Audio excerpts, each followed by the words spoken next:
Hello again, friends. Welcome into Gamecock Central Radio. It's Emerson Phillips, joined by Gamecock great Kip Bouknight. South Carolina, a 6-5 loser last night at Founders Park in a 13-inning marathon, a ball game that lasted 4 hours and 43 minutes. Kip, big deal or not a big deal for the Gamecocks to fall at home to Charleston last night? Well, you never want to lose on your home turf. It's a tough loss. I do think it's a loss that the Gamecocks can learn from. We certainly used a lot of pitchers last night that I think will actually bode well for them moving forward, especially in this Vanderbilt series. It may shake things up a little bit in the closing situation, but I do think it's good to get some guys some work, to get some experience, and to get some experience against a quality opponent. I mean, College of Charleston, as we know, lost Monty Lee, but they certainly still have a great coach and Heater. I call him Heat. It's Matt Heath. He's a wonderful coach and does a good job there. And I think that, from an RPI standpoint, obviously we know College of Charleston's in the top 10 now, and I think they're playing well. I think they'll continue to play well, probably do well in conference play. And at the end of the year, if that's one of the only hiccups in the midweek, games, I think South Carolina will be okay. Kip, you expressed some concern about the Gamecocks need to develop a fourth starter, and the Gamecocks used 9 pitchers in this ball game last night. Yeah, it is a concern of mine. I think, it would have been great if we would have had a guy like a Taylor Widener or, even a Kanan Cropper or somebody that can emerge as, okay, who's going to be our Tuesday, Wednesday guy? Because we know it's a long season. There's going to be need to use guys in the bullpen on the weekends, but the majority of the time, South Carolina tends to stick to 4 or 5, maybe even 6 guys at the most on the weekends. If all things are going well, we've got to be able to have some guys that we know and feel confident that we can throw in there on a Tuesday or Wednesday night tilt. And, as you know, those games add up. And as a South Carolina fan, unfortunately, we remember last year losing several of those games that could come back to bite you come regional time. All right, South Carolina now 23-3 after the first home loss of the season for the Gamecocks. Sellout crowd, beautiful weather, marathon ball game last night. Charleston 18-7 on the year, and Charleston is ranked 4th in the nation in the RPI. So South Carolina now turns its attention to Vanderbilt.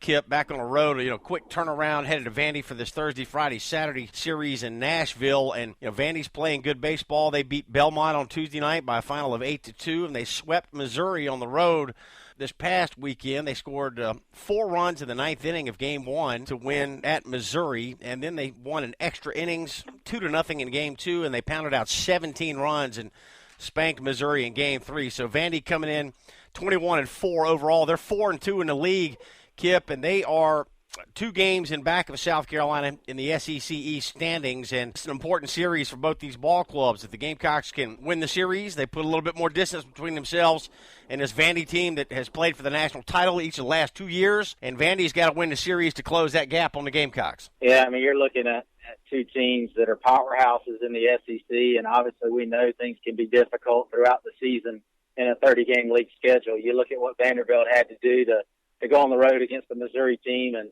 coming back from behind and winning in the ninth, and then I got to watch the Saturday night game and them winning in extra innings and using a lot of pitchers there. But it's a good ball club. I think it's a tough matchup. I don't think we match up as well against Vanderbilt as we did against Ole Miss and Arkansas, but it's certainly not a series that I think South Carolina should be scared to go on the road and play.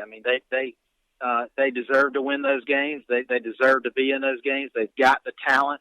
They just got to keep that mentality of playing fearless, and hopefully, again, the loss last night, they can learn from some things and some mistakes they made. So that certainly will be a tough test for them this weekend. I look back at some of what we saw last night and what I've seen over the first 6 games in the SEC, and our pitching has been great, and it's hard to complain any about our pitching because it has been outstanding. But as you face better competition, they're going to have to do a better job of continuing to work both sides of the plate. And I do believe they've done a better job this year of making guys feel the presence of an inside fastball. And as a starting pitcher, you have got to establish both sides of the plate because late in the game, you don't want your closers to have to pitch in. You don't want that opportunity for somebody to be able to turn one on you and hit a solo home run to win the game against you. So as a starting pitcher, the rule of thumb is you got to pitch to both sides of the plate and make those guys respect both sides. Because as a hitter, if you can just eliminate one side of the plate and only look out there, and that's what was going on last night in the first couple innings. That first run that was scored by College of Charleston was just a perfect example of bottom line, us just not using but one side of the plate. So hopefully, I'm sure those guys will watch film, get in with Coach Myers. They'll learn that.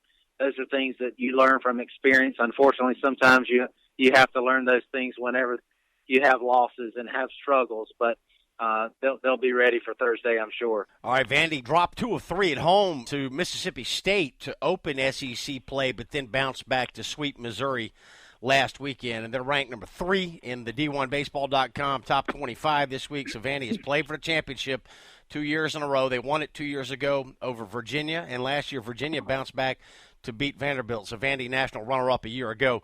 Kip, the Gamecock bullpen got stretched pretty thin last night. We talked about 9 pitchers used in the Charleston game, and Josh Reagan pitched 3 innings, and Tyler Johnson pitched 1 2/3. Any concern about these guys getting so much work in a midweek game as we get ready for this big series with Vandy? Oh, no. I mean, Tyler Johnson, I think he only threw in the low 20s as far as pitch count. So, I mean, he's got a day off. That actually, I'm glad he pitched that because I think it's more difficult. I've actually been a reliever when I played professional baseball. I was a reliever there at times. And when you sit for 4 or 5 days and you don't pitch in a game, that is very, very difficult to come back and be sharp. So I like for some guys to get some work in the midweek games. I don't like them to be extended so long that it makes them be taxed for the weekend. And I think the only guy that is concerned there would really just be Josh Reagan. But I think Josh will be fine. If I'm Chad Holbrook and Jerry Myers, I absolutely make Tyler Johnson my closer for Thursday night. I would highly consider them making him the closer for the remainder of the year. That's just my opinion. I just think Tyler Johnson's got the closer-type stuff. It has nothing to do with Josh Reagan and his ability. I think what it does is just the overall pitching staff, in my opinion, the overall team. What can Josh Reagan do for South Carolina baseball? I feel like he's more valuable in a long relief, even a starting role. I mean, if we have any hiccups whatsoever in our starting rotation, I think he could fill in and do perfectly fine. But he would definitely be, for me, my guy that comes in, you know, in a game that South Carolina maybe gets behind 3 or 4 runs early and they feel like they need to make a pitching change in the 4th or 5th inning.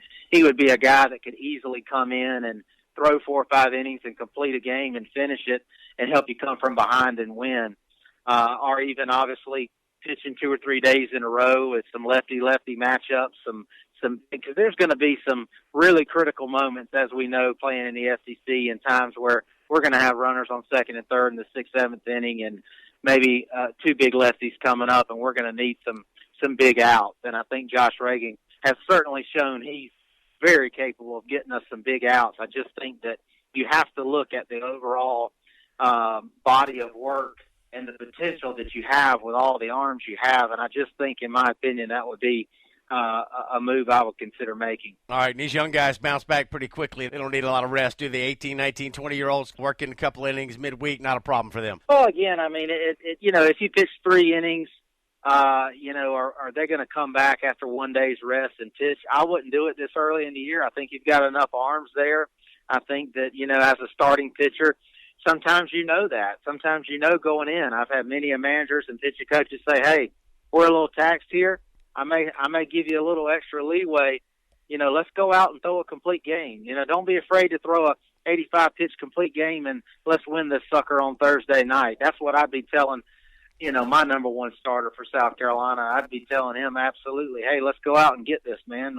You're on a big stage. We've played for a national championship. We've won 2 in the last, I believe, 6 years, and played for, you know, 3 of them. And you got Vandy, who's won 1 and lost in a championship series. This is going to be a big stage, national TV. Let's go out and have some fun Thursday night. And, you know, we won't be afraid to extend you a little bit because we are a little bit taxed. All right, the third straight SEC series against a nationally ranked opponent for the Gamecock baseball team headed to Nashville Thursday night, 8 o'clock first pitch, Friday at 7:30, Saturday at 3 p.m. Kip Bouknight, Gamecock Hall of Famer, joins us twice a week here on Gamecock Central Radio for Gamecock Baseball Report. Kip, we appreciate your time. Thank you so much, Emerson. Go Gamecocks. All right, that's Kip Bouknight, and I'm Emerson Phillips, and this is Gamecock Central Radio. Thanks for joining us.